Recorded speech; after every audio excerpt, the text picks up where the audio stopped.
అందరికి నమస్తే.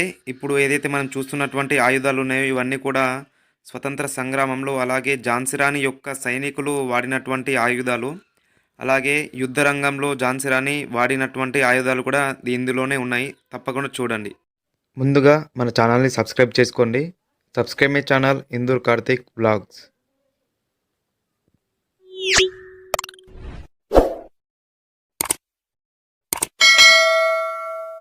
ప్రస్తుతం ఝాన్సీ రాణి మ్యూజియంలో గ్యాలరీ నెంబర్ 1 దగ్గర ఉన్నాం. ఇక్కడ మొత్తం గ్యాలరీ ఫోటోలు ఇవన్నీ ఉంటాయి, చూపిస్తాను చూడండి. గ్యాలరీ సంబంధించినటువంటి ఫొటోస్ చూపిద్దాం అనుకున్నాను, కానీ ముందుగా ఆయుధాలు చూపెట్టిన తర్వాత ఫొటోస్ చూపిస్తాను. ఇదంతా కూడా అప్పుడు యుద్ధ రంగంలో వాడినటువంటి, అలాగే కోటపైన రక్షకులు సైనికులు ఇవన్నీ కూడా వాడినటువంటి ఆయుధాలు ఇవన్నీ.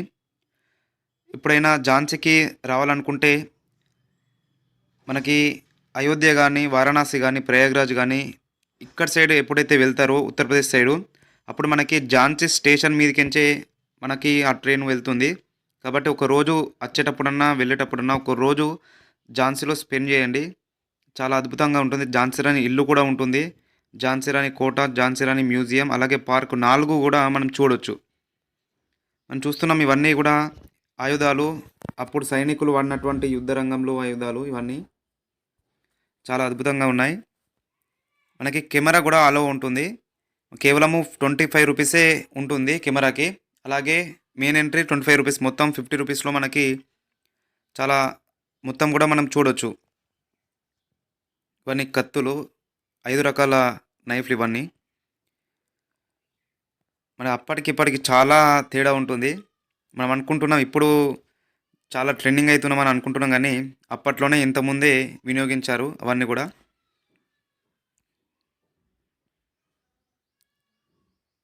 ఇవన్నీ కూడా కత్తిలు చాలా అద్భుతంగా ఉన్నాయి. పిస్తోలు, కొన్ని రకాల పిస్తోలు కూడా మనం చూడొచ్చు. అప్పుడు సైనికులు వాడినటువంటి పిస్తోలు ఇవన్నీ. ఫిరంగి కానీ, ఝాన్సీ రాణి యొక్క స్టాచ్యూ, అప్పటున్న ఝాన్సీ కోట ఇవన్నీ కూడా ఫోటోలు, గ్యాలరీ సంబంధించినటువంటి ఫోటోలు. అంటే అక్కడ ఉన్నటువంటి ఆర్టిస్టులు ఎవరైతే ఉన్నారో వాళ్ళు వేసినటువంటి ఫోటోలు, అలాగే వేసినటువంటి ఫోటోలు అవన్నీ. అలాగే అన్ని రకాల కత్తులు కూడా మనము ఆ కోటలో మనకి ఝాన్సీ రాణి మ్యూజియంలో చూడగలుగుతాం. అలాగే మనకి ఇక్కడ నుంచి 1 కిలోమీటర్ల దూరంలోనే ఝాన్సీ రాణి కోట ఉంటుంది. ఇదంతా కూడా ఝాన్సీ రాణి కోట ముందు ద్వారం. ఈ ముందు ద్వారం కోటకు సంబంధించినటువంటి ఎంట్రీ మనము వెళ్ళగానే మనకి ఈ విధంగా కనిపిస్తుంది. ఇది మ్యాపు, ఝాన్సీ కోట ఏ విధంగా ఎన్ని ఎకరాలు అన్నీ కూడా మ్యాప్లో మనం చూడగలుగుతాం.